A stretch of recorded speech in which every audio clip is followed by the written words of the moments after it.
Voici une erreur que je vois trop souvent faire. Lorsque vous utilisez un ciseau à bois, ne l'utilisez pas en tapant avec votre paume de la main. Il y a plein de nerfs qui se trouvent à ce niveau-là.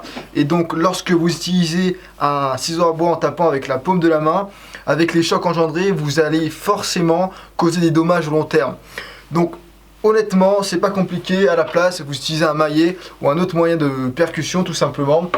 Je sais que lorsqu'on est au milieu d'un projet, qu'on a simplement 2 coups de ciseaux à bois à passer, on a parfois la flemme de prendre le maillet, mais croyez-moi, vos mains sont précieuses et si vous souhaitez les utiliser au long terme, alors évitez d'utiliser la paume de la main pour taper sur votre ciseau à bois. Une autre règle avec les ciseaux à bois, c'est que vous devez avoir vos 2 mains occupées. Alors, soit vous tenez votre ciseau avec les 2 mains, soit vous tenez le ciseau avec une main et avec l'autre main vous tenez le maillet. Mais parfois je vois certaines personnes qui tiennent le ciseau à une main et avec l'autre main ils tiennent la pièce sur laquelle ils sont en train de travailler. C'est interdit, c'est le meilleur moyen d'avoir un accident au cas où ça dérape. Encore une fois, interdit. Autrement, ce que vous faites, si vous devez fixer la pièce correctement, c'est pas compliqué, vous prenez un serre-joint et vous la fixez à un plan de travail.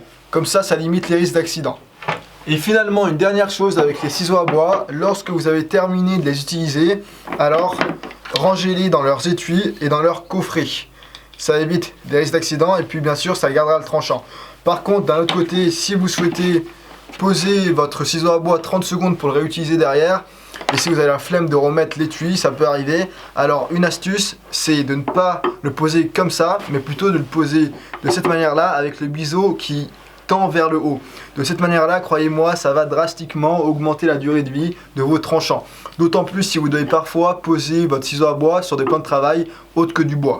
Vous avez vu dans cette vidéo quelques astuces que j'ai puisées dans la vidéo que j'ai faite récemment dans laquelle je vous ai livré 50 de mes meilleures astuces dans le domaine du DIY, dans le domaine du travail du bois et dans le domaine du bricolage. Bref, si vous avez envie de voir ces 50 astuces, il y en aura forcément quelques-unes que vous ne connaîtrez pas. Alors je vous ai mis un lien dans la description de cette vidéo qui vous enverra sur une page de mon site internet sur laquelle vous pourrez télécharger gratuitement bien entendu la vidéo dans laquelle je vous livre toutes ces belles astuces. Sur ce, j'en ai terminé là pour cette vidéo. Comme d'habitude les amis, je vous dis merci à tous, prenez soin de vous et à la prochaine.